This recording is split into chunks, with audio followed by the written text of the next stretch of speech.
Can ecotourism support sharks? Are we sometimes getting it wrong? Why does the same species have different rules depending on where they are in the world? And what does good ecotourism look like? All of those questions will be answered and more as we are joined by guest Dr. Gonzalo Araujo. I'm your host, Mark Stokes-Packer, and you're listening to Series 2 of the Shark Trust podcast. Gonzo, welcome to the podcast. Thank you. Can you, to start off nice and easy, can you tell us who you are, what you do, where it is that you're working at the moment? Sure. So I'm Gonzalo. I'm the founder and director of MARECO, Marine Research and Conservation Foundation, a UK-based charity. I also work as an associate researcher with Qatar University, and I work as a consultant with NGOs, third sector, academia, governments, etc. It's doing a lot of cool stuff. When was it that you, throughout your journey, where you were like, yep, I'm going to choose sharks, I'm going to start working with sharks? Because you could have gone for anything, you know? It's a very good question. So my background is quite broad. So I actually started working in IT. I have background in molecular biology, and kind of through those journeys, I at some point connected more deeply to the ocean. And it was during the time that the first Shark Water movie came out, the Robbie Stewart one. And I remember I was just starting to dive, and I saw that movie, and I was kind of moved by the numbers of sharks that were being caught globally. I had no idea because my background was completely different. So at that point, I thought, I think these guys are going to need a little bit more help, than what we're seeing. So obviously, a lot of the work predates, a lot of conservation work with sharks predates a movie by far. But that's the moment I connected with the shark problem, if we want to call it something. So once you had that kind of thought, when you were like, oh, I want to do something with sharks, how was it that you made that switch from like molecular biology into the sharks? How did you, what was that journey? So at the time I was running an IT business in the southeast of England, and I was really getting into diving. I saw shark water, and I decided I think I should follow my innate, my instincts that I had always pushed me to work in conservation. I always had this drive. And that started with the David Attenborough documentaries, funnily enough, earlier than the Shark Waters documentary. But for sharks, it was around that time, around 2010. And I had this productive business, but I was like, this doesn't feel me. I want to do something that matters, something that means something. So I started looking around opportunities around the world, like where could somebody with a broad kind of background of experiences be of some use. So whilst I was decided or trying to find that path, I decided to do more diving. So I kind of closed shop. I closed my business. I went traveling. I spent time in Southeast Asia, spent a lot of time in the Philippines. And it was during that time that a friend of mine mentioned, oh, there's a project starting with whale sharks in central Visayas in the Philippines. And they might need somebody with some of your skills, like data and so on. And that's when I started my, conservation journey with sharks. Now, Gonzo, you're now Dr. Gonzalo Araujo. How did you become a doctor? Do you want to tell us about that? What was your PhD in? It's a good question. I took an unconventional route that kind of is in line with my unconventional background in shark research. So because I joined research on sharks quite early on whale sharks, I spent many years running research projects without kind of a personal destination, let's say. So we were doing a lot of the work to advise policy and local management and so on. But at some point during that journey, I was like, hang on a minute, we're actually doing very cool science. This is advanced science. We're using lots of tags, and we're using lots of different field sites and so on. So I was like, I wonder if I can compile this into a PhD. The thing is, I had already done all of the work. So instead of doing the traditional route of finding a professor that can give you a place in an academic institution, plus your salary, plus your funding for the fieldwork, I was like, I kind of already have all of it. I just need to write it into a thesis. So I found that the University of Portsmouth in the UK had a program where you could kind of follow this less conventional path. So I essentially compiled my, at that point would have been like 8 years on whale sharks into this thesis type format document. And that was the pinnacle of my doctorate, let's say. I think that's the only time I've ever heard of that. So that's really, really cool. I didn't even know you could do that. That's really cool. It's not that common, and it's something I advise to people that get caught up in the academic world or they don't know what to do. There's always a different route, kind of follow your instincts and follow your passion, and there's always going to be a way to tie it together where you want to get to eventually. How did you go from that to where you are now with MARECO? Like how did that journey go, and how did you form it? So my PhD was meant to kind of come at a pinnacle in 2020. That was the plan. And then the pandemic happened. So because of the pandemic, I was working as an executive director of an NGO in the Philippines at the time. But I was detached from the teams. I was not able to work on the ground or anything of the sort.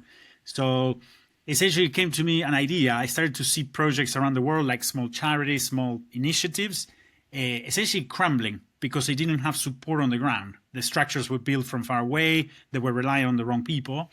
So I was like, there is a reason why this is happening. And I think there's an opportunity as well. So it was during COVID that together with the founding trustees, we said, like, we have an opportunity here to create and encourage collaboration and local leadership. And that's what we can support with. We can support with network, with expertise, with connecting the right people to the right funding sources, technical expertise. And that's essentially what we've done. MARECO is very much focused on how can we help more people achieve what they're trying to do when it comes to marine conservation, with a strong focus on sharks and rays. In your role there, what does your typical day-to-day look like, if there is such thing as a typical day-to-day in that? Good question, because I don't think there's typical in our field very much. But it could be anywhere from being in the field, being out on a boat, and then coming back to emails and then writing a funding proposal before a strict deadline. So an average day, these days, they're less in the field. So people always think that we as field biologists or marine biologists, we spend all the time in the water. I think we all wish we did. In reality, we spend the more senior you become, the less time you spend out in the field. And that's the reality. And part of running a small charity means we have to wear multiple hats. So I go from giving scientific advice in the morning to running a funding proposal at noon, or having a podcast, in the afternoon, or then doing something else in the evening that is maybe unrelated to how the day started. So I think it's about adaptability and being able to time manage well, because you don't know where the next kind of big challenge is going to come from also. Yeah, I completely echo that your day can just change so much, huh? And sometimes you've planned out an entire day like really well, and halfway through you're just like, actually I need to also do this that I need to do tomorrow. So then it comes in as well. So crazy.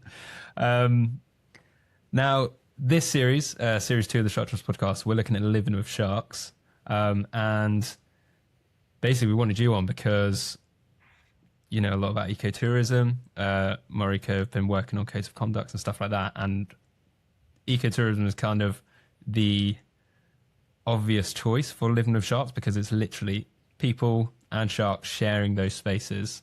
So I thought it'd be great to bring you on, basically talk about that. Could you start off, and this is a question that I've been thinking about a lot, is there a difference between ecotourism and just tourism? Yeah, no, there is, and there is a big difference. I think they get mistaken too easily these days. And ecotourism is centered around a sustainable, a responsible, and kind of a long-term vision of how an interaction with wildlife should be. Wildlife, of course, we're talking in the context of sharks here, but it applies to ecosystems as well. So when we're talking about ecotourism, is something that should be sustainable. It should benefit people. It should benefit the target species. So if we're dealing with a specific shark species, it'd be that target species plus its environment. Is there something left after we go? We visit a place. What is left behind? And I think these are questions that don't necessarily come up during our normal tourism activities. Yeah, no, I completely get it. Because I've been on holiday before, and I like hiking, I like diving and stuff like that. So I'm always like, is this ecotourism just because it's in nature, or would it have to be separate? So yeah, thank you. The keywords there are responsible and sustainable, and kind of having a people element and a conservation and nature element as well, kind of interlinked in that tourism activity. It's also kind of talked about in kind of a way like a conservation success story when there's an ecotourism thing. It could just be really good marketing. But why can ecotourism be such a good thing for sharks? And how can it also be good for people as well who are in that space? It's a very good question. And again, another one that gets very commonly misunderstood. I think there is this is the best definition to put it in. I think there is a great opportunity for tourism to work for sharks, but it's a lot of the time not the case. So there is a scenario where, the typical example that people talk about is group A of people used to fish the sharks. Now they don't fish them anymore. They swim with them and they make more money maybe than before. And it's fantastic. They don't need to extract the resource. They can reuse that resource and make a living out of it. And you could see some continuity into the future for that. In practice, it's always more complex, no? Because people are different, cultures are different. Our relationship with sharks and the marine environment varies so much across time and geographies. So I think it's important to remember, where do we start? Where do we start that connection with sharks? Because there are many parts of the world, not many. There's some examples around the world where shark fishing is sustainable, but it's still being attacked as this is a terrible thing to do. And I'm like, why? If we have the good science, a large shark is nothing different. Well, it is different, but it's not significantly different than, say, some other resource that can be sustainably utilized. So I think it's very, very context specific. So when it comes to tourism, can it serve a purpose for shark, a positive future for sharks? Most certainly. And I think there are great examples like Palau, like the Maldives, where they create, like the Bahamas, where they've created these huge spatial protected areas for sharks, where fishing is perhaps illegal or the export of shark products is illegal altogether. And what do we get as a consequence of that? Hopefully, a better managed marine ecosystem that can also serve sharks. But a very important point to remember there is that a lot of the times sharks don't just disappear because they were targeted by shark fishers. There is a thing to remember that sharks are kind of top of the food web. If we overexploit our marine ecosystem, sharks are also going to be extirpated. They're going to be expelled from that ecosystem because there's not enough biomass to support them.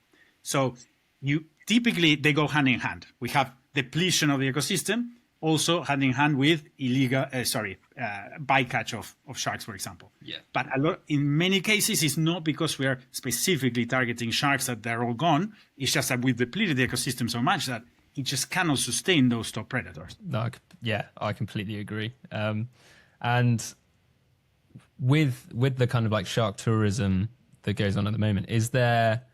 You said that like it works really well in some places, doesn't work well in other places. Is that because they don't have like the support or the things like set up, or is it just that one place might have really good visibility and the other place doesn't? So it's just not an option for some places. It's true that let's say sustainable or well-run ecotourism does require a lot of input. You need active and adaptive management. Because I give you an example. You set up, there's an area in, let's say, Southeast Asia where you have seasonal aggregations of whale sharks. The thing with this example, whale sharks might come and go. You might have seasons with 100 whale sharks, seasons with no whale sharks. So when you turn a community from activity A that could be fishing to solely relying on ecotourism with a wild animal, it's not always this linear model. It's not like I replace this with that, and that's going to be sustainable, everybody wins. We're dealing with live animals. And that's where maybe some of the role of the government comes in very important. It becomes very important. You need enforcement, you need management, you need science, you need science-based decision-making to manage that resource. And I think that's typically where we're lacking, because it's not a cheap thing to just set up and do. It is actually quite complex. You need multiple stakeholders.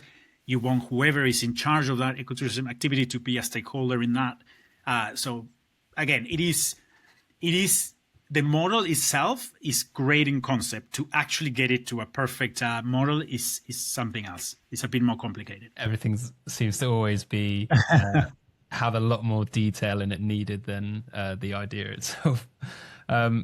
When with shark like ecotourism, so what are the kind of risks that come with, like, what are the main risks that come with shark tourism that we should be thinking about before people are like, oh, the way to solve this problem is to create snorkeling with sharks, diving with sharks? What are the main risks we need to think about before we get to that? I think it's good to remember that when we're dealing with wild animals, our kind of number one objective should be like, how do we minimize our impact on this target species? So the shark is there minding its own business. We come in, we jump in, we want to swim with it, we want to take selfies or whatever. What impact is that going to have on the species? And then we need to think of what impact am I having on a local community that is perhaps relying on that resource being there tomorrow and in 5 or 10 years so that their kids can continue to do. So I think when it comes to true definition of ecotourism is questioning some of these things. I'm like, a lot of the time I've been to many places around the world where people arrive and they're like, oh, I didn't know this was the case. I was kind of missold something else on social media or online. And the reality is not as, let's say, eco as people thought. And all of a sudden they're trapped in this like model where they ethically might not agree or want to participate in. But because there's so much misinformation online, as you very well know, it's hard to do it well. But the best thing we can do is always to like as much research as we can and make sure that where we're visiting to interact with a specific species, am I having a minimal impact on that target species and its environment? Am I helping somehow the local community by joining one of their tours instead of going with, I don't know, a foreign run entity that will benefit from that and leave nothing on that community? So I think these are all factors that come to play when we're deciding whether or not to participate or not in a ecotourism type of activity. No, I think that's really important. And I remember because we went to a dive show. I didn't go this year; it was the year before. And some people had been talking about the like ecotourism and places they'd gone. And if you just see it through kind of that social media lens where they've, angled the camera perfectly, and you just see this, beautiful shark and a couple of people in a boat, you're like, oh, that's amazing. But if you actually were there looking around, you'd see that there were like 10 boats surrounding one shark. And I remember those people in particular were like, oh, we refused to get in the water because they didn't want to be a part of it at the time. So we do see, I guess, ecotourism missold, which doesn't help the ones that are doing it correctly. All right, but I think you raised a really good point. There is the role of the tourist in ensuring that things are run as they should or the expectations are met. We, as a tourist, we can demand, how things are done. If you think they're overstepping, if you think they're breaking their own set of rules or some locally or national set of rules, it's not okay. And you as a tourist need to decide as well, am I willing to participate in this or not? Yeah, I totally agree. And hopefully people have the confidence to kind of stand up for that and not feel pressured to do stuff. When you were talking, you said about kind of the community might rely on that shark or whatever animal it is that's in ecotourism, like the next day or a couple of years down the line. Have we seen changes in kind of like shark behavior or aggregations already due to like the tourism already? There is. So there's plenty of evidence to show how tourism can impact the target species. The one that typically pops to mind is provisioning or feeding or charming, etc. So environments where you might modify the natural environment of the animal to facilitate that human-wildlife encounter. So one thing to put into perspective, there are some species that we might never really see in the wild unless you create that kind of scenario. So I'm not saying it's right or wrong. I'm just presenting the facts. So if I want to interact with that species, I'm going to have to participate in one of these operations that does something to change, even if it's short term, the behavior of that animal so that it comes close to the boat or close to whatever. and that comes into this decision tree of what is acceptable or not. In the scientific literature, we speak of something called the limits of acceptable change. Traditionally, one would say, what is the current capacity of a tourism operation? 50 people per shark, per 2 boats, whatever. Limits of acceptable change is a little bit more complex. It takes the perspective of multiple stakeholders, both human and environmental parameters as well, to say, is this an acceptable level of change in our target species or ecosystem? So I think it's just a little bit more comprehensive, and is something to consider when we are thinking of participating in a tourism activity with sharks, for example. And it can be simplified. I think the literature overcomplicates it, but it's something that we do naturally if we're trying to participate in something that's an ecotourism activity. We're like, is it benefiting the local community? If it's having an impact on the animal, how much of an impact? Is this going to affect its survivability? Is it going to become dependent? Is it going to get habituated and therefore lead to parasitic load because they're interacting with more animals of their same species in close proximity?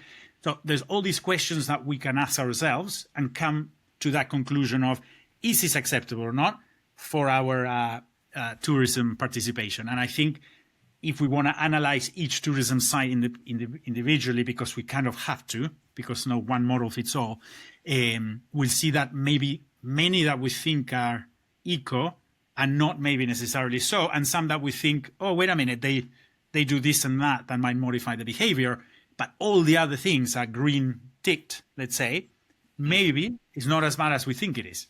And maybe those tourism opportunities can generate a future for sharks, albeit, some negative consequences that, again, I think it does come down to the individual or the decision makers. I think it's hard to say blanket, everyone doing this is good or everyone not doing that is bad. It is a little case specific, which makes it, again, more complicated. No, yeah, I think, because I was thinking about this the other day, because it can literally be the exact same species, but in different areas they need to be treated differently. And I was just like, that's a big bit of work for you. So yeah, it's really interesting. And something you just said then literally triggered something in my mind. And it was about you saying that you could be bringing species in that might not have been there before into this thing. And it reminded me of like people putting bird feeders in their gardens. Because there was a conversation, I think it was the RSPB and someone else doing it, about which like seeds you're using in your bird feeders is drawing in certain species, which then kind of like almost overcrowd it, and then those other species like siskins and I'm not great at garden birds, don't then come into those gardens. They're kind of pushed out of those areas. So that's really interesting. There's always those terrestrial elements or parallel things in terrestrial life. There's also 100%. And what you just said is not uncommon in some of the provision shark destinations. If you're always getting the larger sharks, some of the smaller sharks can be more shy, let's say. Or maybe you're pushing out some of the smaller predators because you have too much presence of the larger predators. So there is those ecological or ecosystem-wide implications to consider whenever we're talking about specific dive sites, no? Or specific tourism shark activities. With those behaviors potentially changing for those species or in that ecosystem, is there like a line where you kind of cross it and you're like, this has gone too far? Like where is that line drawn? Because obviously you said they could all be green on one thing, but it might not actually be good. Like, how do you know when a line has been crossed, if that makes sense? That's a good point. And I think there should certainly be a red line. I'm not a wizard of managing all shark tourism operations, but I would say there should be a red line. And I think when we talk about we go back to the definition of ecotourism. What is it meant to do? It's meant to connect people to nature. It's meant to provide opportunities for locals. It's meant to be a sustainable activity. It's meant to leave, hopefully, those involved, tourism, community, etc., in a better educational or knowledge position that they were before they started, for example. So Is that the case, or are we pushing our target species too far? Are we creating a scenario where their mortality rates increase or their survivability decreases? I'm not saying a specific example, but those are things that I think are worth considering when it comes to red line. Is this actually tourism that will continue in 10 years, or we're aware that some of the things we're doing might not be that sustainable? Yeah. Are we going for the quick win versus the long-term gain? And do you think that there's some places where we have already crossed that line? There certainly are, in my opinion. But again, because I was talking about the limits of acceptable change is one theory, let's say, or one approach. And we can kind of apply that to most places, but you need a substantial amount of data. So you need to understand your tourists, you need to understand the locals, the government, the socioeconomic context, your target species and its environment, and the impact of the activities. So, it's easy to do, but you need a lot of data, you need a lot of science to get there, to do it properly, to say have we crossed the red line or not, per se. But there are some places that I think they have crossed the line, but they can't reel it back, because like I said, I think when it comes to tourism, it's so multifaceted. We need to consider, if we were not seeing these sharks, would people have appreciation on a local context? Would they have appreciation for this resource, or maybe not? And it's like, in this world, living with sharks, I think it's very important that we learn to acknowledge that we are interacting, and we're going to be interacting more with these animals, hopefully. And if that's the case, what does that mean for the sharks themselves? We need to remove this idea that, well, the sharks live there on their own and we have nothing to do with them, we can leave them alone. In reality, the more people we are, the more sharks there are, we're actually going to have the opposite. We're going to have more interactions, we're going to have to deal with that more. So I think acknowledging that these animals are there, we want what's best for them, we want what's best for us, we want what's best for the communities. How can we make it work, And I think it is acknowledging that we coexist, and we need to, figure out what is okay and what's not okay. I think that's perfect.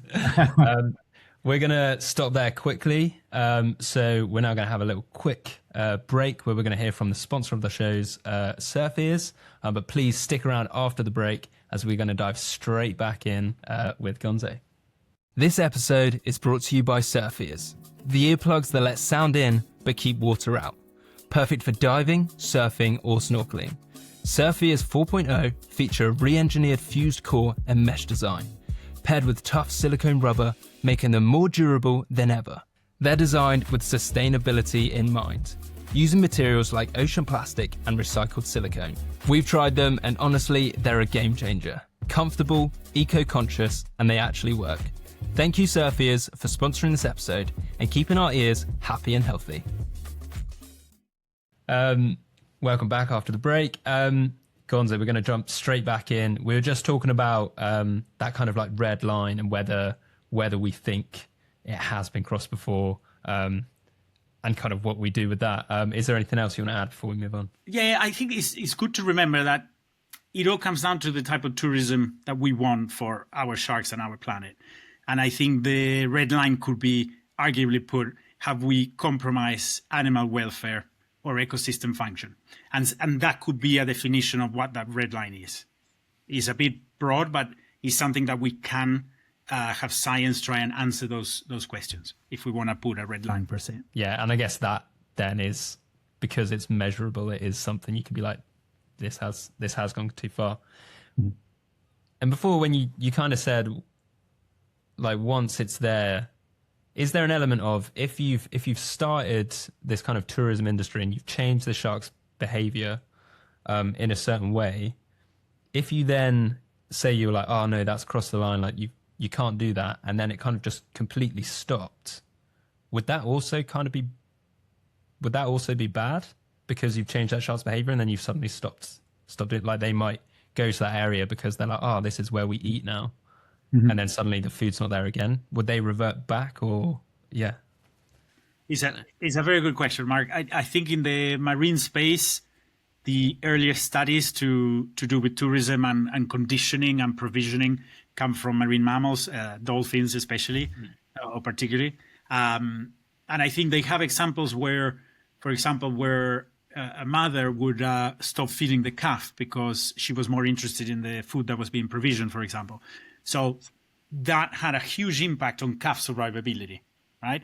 So they had to figure out, how do these animals that have now kind of become reliant on the food provided, how do we keep feeding them the right amount so that the calf survivability is not impacted to the point that we remove these animals on a local scale.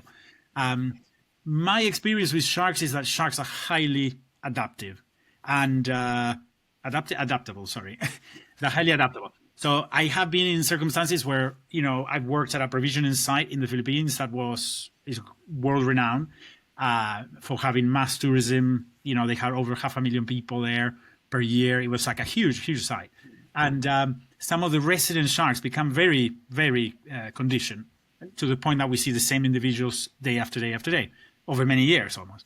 And this one time I was on a completely different field site, and I get in the water, and it was one of those resident sharks from the provision site. And I was like a few hundred kilometers away. And the shark was behaving like a normal whale shark. And we put on a tag on it, and it behaved like a normal whale shark. It didn't like it, and it kind of swam off. So it kind of made me question, like, we are, you know, the site definitely has a short-term behavioral impact on the animals, but does it have a long-term impact on them? I think for what we know, for example, whale sharks specifically, they have ontogenetic shifts. So as they grow at different life stages, they'll want to feed on different things for their metabolism, their growth, etc. So it's possible that if those sharks are attracted to these provision sites at different stages of their development, maybe it doesn't matter because they come in, they are kind of conditioned or they're trapped in this ecological trap, as we call it, in the when they're being provisioned. And once they figure, and now I need to go feed on something else, they just move on. And but yeah, it's very, very hard to say. You know, it's very hard to say. I think, like all scientists say, we always need more data, is because we can make conclusions based on the information we have, but it's never exhaustive. A lot of these animals are very long-lived. You know, you're talking about, you know, decades. Whale sharks can live over 100 years. How does something that impacts them on 2, 3, 4 years, does that have a long-time consequence? Will it have an impact on their breeding, you know, their mating, etc.? So yeah, it's context-specific, species-specific. But I think going on the precautionary side of things is always a smart approach. Yeah, I think that we always need more data, and we probably won't have, like, if you look at just like sharks and rays, like over 1,200 species, you're never going to have the data available on all of them. So yeah, completely agree. I think it's a good point in conservation science that people expect you to always have all the answers, and in reality, it's like we can't. So we make the best decisions with the best available science, and it's never exhaustive. And that's why it's so easy to plant doubt in people that don't necessarily believe in science. It's like, well, they don't know everything 100%. Nobody does. Maybe exact mathematics, you know. But apart from that, I think we have a difficult conservation science is a difficult field. Yeah, completely agree. And with that, like, what are the things that you can put in place to ensure that we don't make those negative kind of behavior changes? Because I know you've worked with MARECO. We've worked on stuff as well, like with codes of conducts and putting those kind of rules in place for ecotourism or being around sharks. Could you talk a little bit about those? Of course. So, you know, codes of conduct are essentially a set of regulations. What are they designed for? Essentially, we're trying to minimize our impact on the target species and its environment. So, you know, when it comes to blue sharks, for example, blue sharks here in the UK, we've been working with the Shark Trust, with operators, with the Marine Management Organization. What we want to get out of it is for the animals. If these interactions are happening, how can they happen safely? Not only for the sharks, but for the tourists, for their environment as well, for the operators. So we need to consider all these different elements of what is accepted or not. It is context and species specific because here in the UK, for example, we don't really scuba dive with blue sharks. We tend to snorkel with them. So if we were doing diving, it'd be a different set of rules. So that's why we kind of need that flexibility when it comes to species and adaptability. of those codes of conduct. But as a general guideline, I'd say the codes of conduct are designed to try and minimize our impact on the animals and try and create a safe experience for those involved, which is operators, target species, and the tourists. I completely agree. And that you said there about like in the UK we do the snorkeling and then like we don't usually do the diving. It just reminded me about Paul, our CEO, went and I think he did the diving with the blue sharks. I think near the Azores it was one of the projects he was working on. And they're like just like 5 meters down or something like that, like on a rope, and they were coming in. But I think the snorkeling, not only is it more accessible to people because you don't have to let to dive, but they come right up to the surface and it's so absolutely pretty.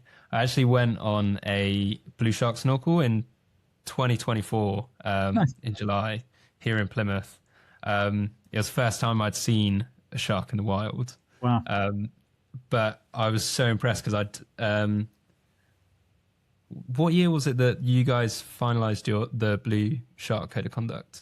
I think it was 2023, and then we revised it in early 2024, I believe. 24, yeah. So I think it was like just coming in because obviously we're in blue shark season at that point, and it had just come in, and I went on it was my wife and her family who'd booked the blue shark trip. So I went on it, and I was like, I'm not going to tell them I'm from the Shark Trust. I don't want them to like, be worried or also get me to be like, oh, do you want to talk about the Shark Trust or sharks or something like that? Because once I'm on a boat, I just get really seasick. So I was like, I just want to look at the horizon, and that's all I want to do until we see the sharks. But I was so impressed. Like they did everything. They stuck to the like code of conduct. And I'd been reading it all day before because I was like, I need to make sure I do everything right. And they're actually made. That was Plymouth Marine Safari with like Lauren and Connor who ran that, and it was incredible. And once you get into the water and like we're out on the little ropes, and I think we saw like eight adult females coming in, and they're like come right up to your face, and then they swim around. And they're very curious. Connor and Lauren, lovely people, and they're doing a fantastic job. I think with blue sharks, what it is we have this pelagic, wide-ranging species that don't really come to coastal areas. They're known to occur near coastal areas, but it's not their thing. So they're kind of using these big oceanic currents to move around, kind of follow food. The big pectoral fins are designed to like essentially fly with the currents, and they're very good at going up and down the water column, follow their food up and down. And what we need to remember is when we create the tourism environment, when we attract them to interact with humans, they've never seen a human, and they're likely never going to see a human again in the water. So of course they're very curious. They're coming in, they're smelling whatever's in the water, and they're going to come really close. And that is why it's very important to manage such interactions, because we're bringing in an oceanic, open ocean predator in close proximity to humans who, we're not that good in the water. Only a very few people around the world are that good in the water. So we need to manage for, how do we reduce the risk of something potentially going wrong for the shark and for the tourists as well. Yeah, and I think we kind of saw that when we were in the water because they do stick to the code of conduct. And my brother-in-law Matt had a 360 camera. All right. Like on a little pole. He got some really cool footage. But one of the shots, a tiny little one came in. It's probably like 2 foot. It was really cute, but it was obsessed with the camera. Like it was just following it around. I think because it's clear all the way around, like perspex, and it was like light refracting off it. It was just obsessed with it, and they were like, "Can we just? Because I want everyone to continue enjoying it. Are we allowed to take that camera out? Because we don't want it to, go for the camera and it be too close to you." So it was nice to see them kind of like almost adapt. That's really good. Looking at the behavior of the sharks to get that camera out. And once that camera was out, that shark just completely chilled out again. It was just swimming like between your legs and all around and stuff like that. So it was amazing. It's so interesting what you described, because it's putting from the shark behavior. This little guy was probably swimming around, minding his own business. He smelled something, and it's their first sensory system to come online, let's say. And they're like, okay, there's got to be some food here. And that's when they come into, they come in and they're like, okay, what's here? And what's interesting about the small GoPros in plastic casings near the surface is that light reflecting and so on. And the 360 cameras is like you have two 4K, so you have 8K recording. That is a lot of electrical impulses. So the shark can sense that. So a lot of the time when they're coming close and they keep trying to bite like a dome of a camera or a 360 dome, is typically because of that. There's something going on beyond just the visual, let's say. They can feel it in their sixth sense. I didn't even think. All I thought was like the lights coming through all at different angles because it's severe. But yeah, that makes absolute sense. I think it's both. I think they use sense of smell from afar. They use the lateral line as they come in. They'll use visual as they get close. But as they get very close, they'll use their electromagnetic detection system, essentially, which is super cool. So they have this like super sensory overload. So they're like trying to figure out what these things are. When you were making the like codes of conducts, did you get to like trial? Did you get to go on a load of blue shark snorkels to try and work out what works best? We did, and we work with the operators as well who are out there season wide. It's always tricky to come up with a definition of how things should or shouldn't be, because in reality, it's the people who are in the water dealing with it in close proximity. I think personally, they have the best knowledge. Yeah. They have their view on things, and that's why from the start we said this was going to be a collaborative process, and that's why it took a bit longer, with the hopes that when the system is co-owned, if you will, because codes of conduct normally come from non-profits, they come from governments, and they say, look, these are the rules, you have to stick by them. It's different when an activity is already running, and it's been running for many years in some cases. It's like you have to come in and you can't tell people what to do because they know best. They literally have been doing it for a very long time. Do they need tweaks? Do they need to adapt? Sure. And that's our role has been to try and help facilitate and navigate through that change and adaptation. And we think it's gone really well here in the UK with the blue sharks. Again, it's a constant evolution. So every year we host a workshop and we discuss the code of conduct with operators. We have invited guest speakers, etc. So the idea is like, did this work? Did this not work? Why did it not work? Can we improve it? And I think it's that feedback system and that space of trust, because we don't publicize, we kind of create this safe space where people can share, oh, I saw this and maybe it was not so good, or we had this really good thing. So we create this safe space where operators and other stakeholders can share, and hopefully we end up with a more robust management system on the other side. No? Yeah, I think trying to learn, I guess, together from it so that it's best for everyone really at the end. Absolutely. And not kind of competing, I guess. And then you've kind of answered that. So I was going to say, who is it that creates all these codes of conduct, which, as you've said, it's loads of organizations usually working together. You work with operators who are going to be doing it to make sure we're basically all singing from the same hymn sheet. What is it that makes a good code of conduct? What would you say makes a good one? I think a co-designed code of conduct that takes in elements from experts, takes in elements from what governments or local regulation might want out of it, which a lot of the time might be on the conservative side. Say you want to minimize, make sure there's never a bite. We're dealing with sharks. That's kind of your worst case scenario, is that there's a fatality, say there's a terrible bite. So you want to minimize from that point backwards. So I think a good code of conduct takes in the elements from experts, operators, element of tourism, and an element of the management body, whatever that might be, the enforcement and monitoring body, that tends to be a government type body.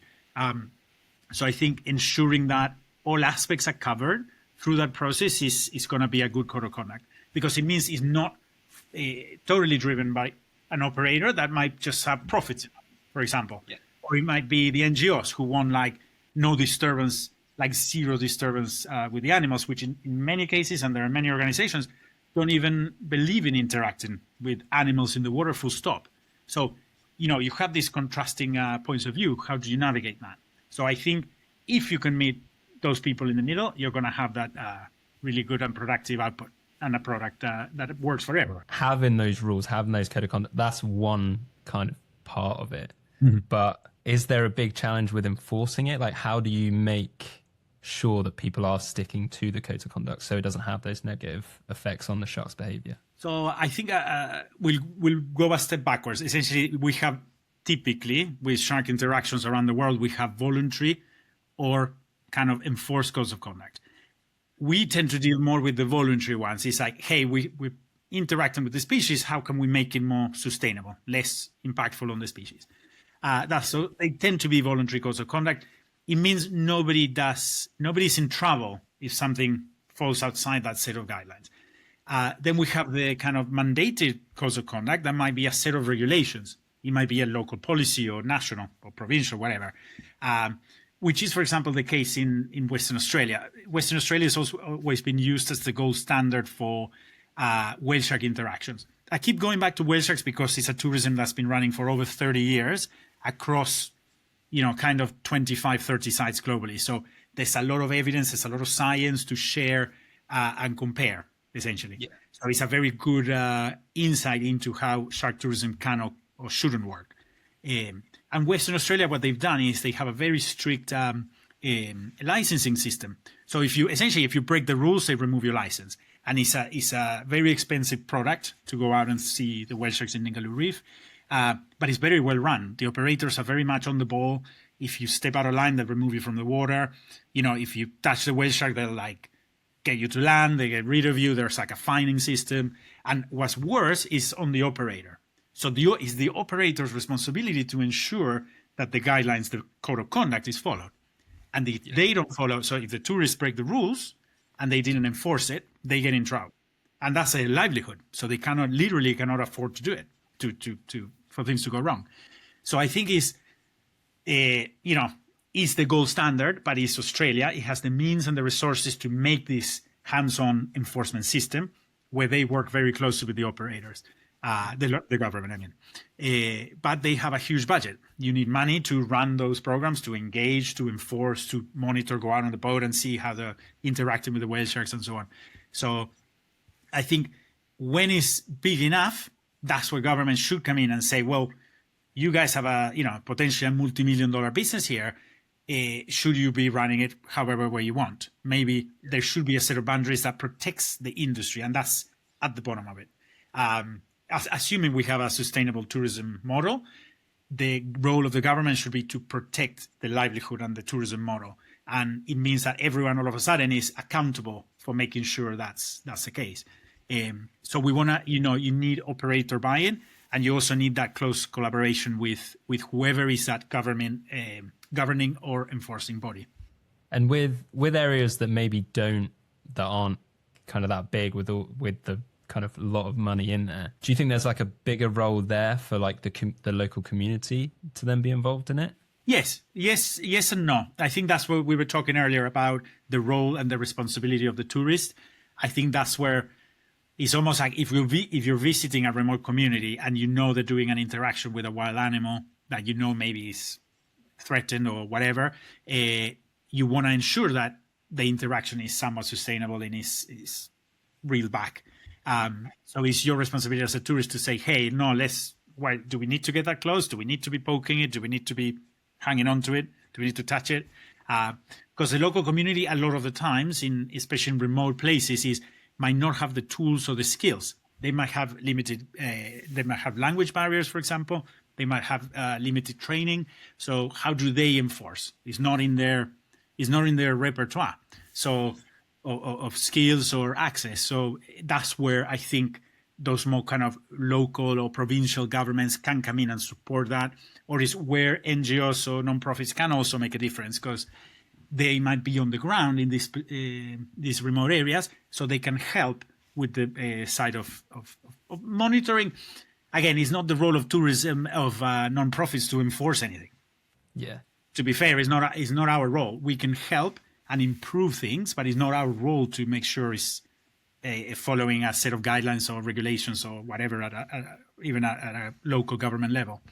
So I think it's worth keeping that in mind. Is we can put all the pressure on the community, but it's like if they don't have the skills, Is that their problem? Should they receive that support, that help? And I think that's when regional governments can play that really important role. And I think that it kind of shows how important education can be, like in those in those aspects, not only just because I love education because I do our school workshops, but educating the people who are in that area, what sharks do they have there? And it could even be in like, you do have an opportunity to do ecotourism. Would that be part of something you could talk about and be like, this is a sustainable thing that you guys could do? I don't know who would have those conversations, but something cool to think about, I guess. Yeah, absolutely. Yeah, absolutely. Now, I've got a question from Kat, who leads our Living with Sharks project, that I'm asking to all people that come on in this series. She'd like to know, how do we plan ahead and manage recovering shark populations to ensure coexistence is as harmonious as possible? I think in the conservation science world, we live kind of we trade in optimism to a certain degree. If we weren't optimistic about the future, why do we do the work that we do now? So we believe that there is a way forward that is better, that there will be a better future for sharks. So we can start to answer Kat's question. I think we can plan for the recovery of sharks, even if we're not there yet, which we obviously aren't for many, many species. I think the critical thing here is to integrate science and policy and management. So when it comes to tourism, when it comes to going out for a swim on our coastal area, that maybe 20 years ago had no large predatory sharks. Now there are a few hanging around because we have a successful recovery model. Fantastic. We need technology. I mean, we live in the age of AI. We live in the age where, batteries are a lot better. Can we have drone systems? I actually read an article this morning that is relevant to this, in my opinion. They're building a Club Med resort on the east coast of South Africa. Yeah. And, it's a big resort. They're going to have lots of tourists, in water interactions. They want to set up like a shark net program to reduce the instances of issues with swimmers or whatever. There's plenty of evidence, there's plenty of science to show that these nets actually cause more damage than they do any good. So it's like, why is this the approach in 2026 when we know there is better technology out there? So again, it's all about, we can set out the path of science. We have the data. We can advise policy how that might be. There might be a better approach, but ultimately it does come down to governance a little bit, and we have to be respectful of other people's views, and it's going to be a constant challenge, especially in a changing world. But I think, zoning in on risk management is a thing. We're going to be interacting more with sharks, like we said earlier on the podcast. I think that is a good thing. It's not a bad thing, but it's like that's their environment.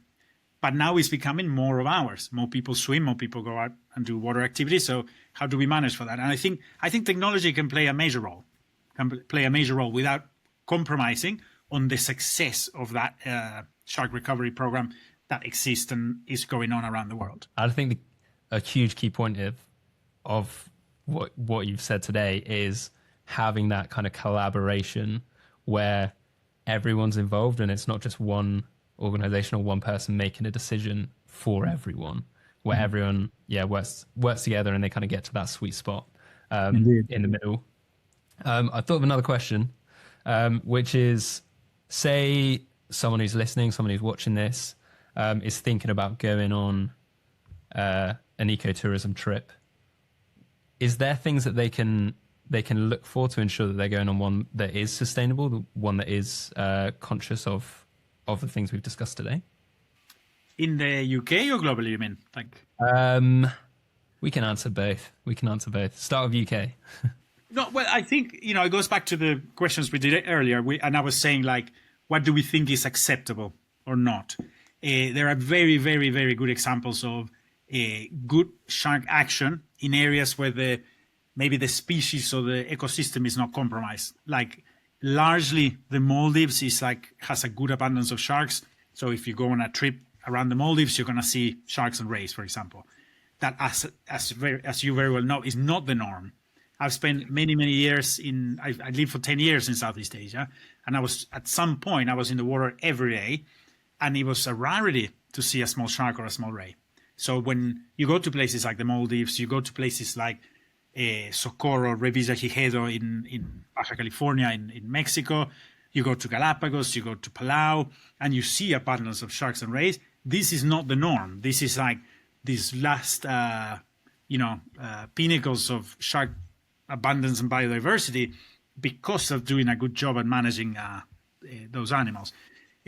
But they're really expensive. So again, it does come with that accessibility thing. It's like, if we want to connect people to nature, to sharks especially, how can we do that affordably?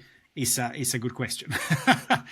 I don't have an easy answer, but there are places. Of course, where you can snorkel with black tips or white tips, so you can see eagle rays, or you can see, mask rays or lagoon ribbon-tail rays, or similar coastal small species that are non-threatening to humans, and it gives you an idea of what these animals are like. The larger animals are very, as you know, they're very, you have specific locations around the world where you might be able to see them. Most of them, I'd say, are encounter, they're kind of chance encounters.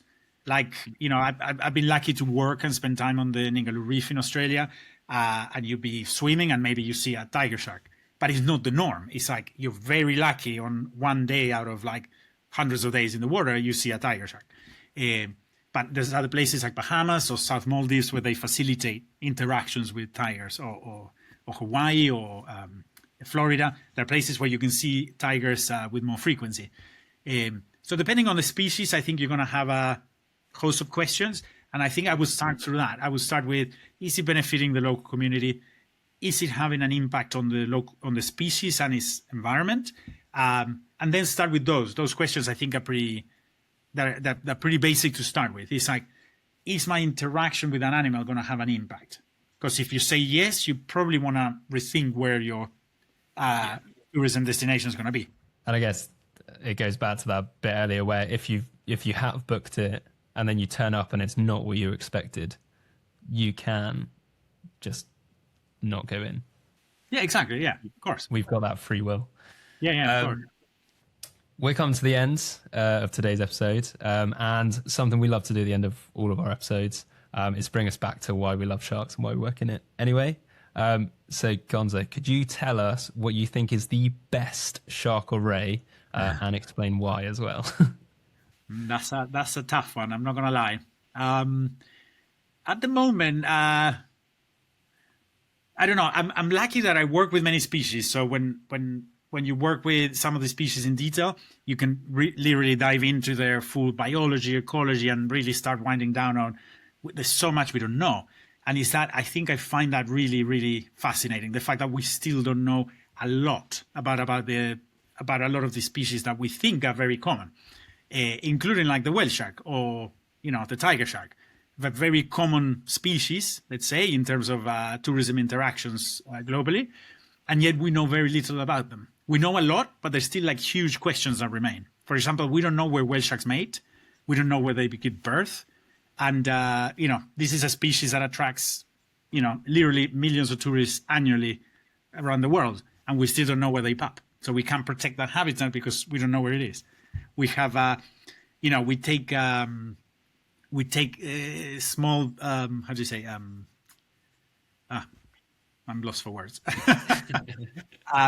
But I think if I had to pick a species, I'd probably go with the pelagic thresher shark, because I think it's elusive, is increasingly present in the shark trade for fins, for example. I know it's consumed locally through much of its distribution for meat, because it's good meat. So we kind of have an important role to play from the conservation angle, and also from the kind of bioecological questions that remain. We need to answer some questions before we lose all of these treasures.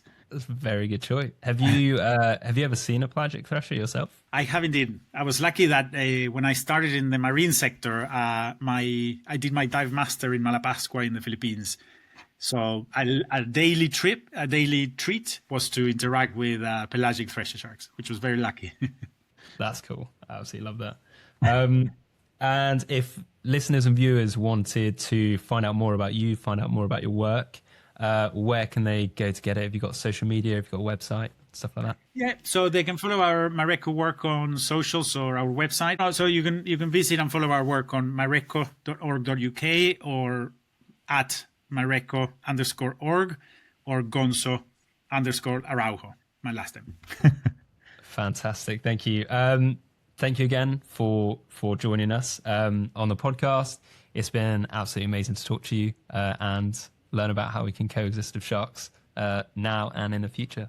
Thank you, Gonzo. Amazing. Thank you for having me, Mark. A pleasure. Thank you for listening to today's episode of the Shark Trust podcast. If you've enjoyed it, please like it, share it, give it a nice rating. And if you have any questions, comment them below and we will make sure that they are answered before the end of the series. If you'd like to support our shark conservation work, you can do so in a number of ways. You can donate to the Shark Trust. I'll put a link in the description below. You can become a member of the Shark Trust and you actually get exclusive early access to the episodes before they go out. You can also, we do have a number of shark adoptions. And of course, we've got the Shark Trust merch that you can wear. Thank you to our Series 2 sponsors, which are Surf Ears. If you do go in the water, please wear earplugs, get some surf ears. It is not worth not having them. It is painful. And thank you to the Rev Studio, Revolution Studio, who do our podcast artwork and helping us with a load of our design stuff. The video and audio editing for this episode is done by Louis Hogan. Research is done by Kat Gordon and myself. I've been your host, Mark Stokes-Packer. Thank you for listening to the Shark Trust podcast.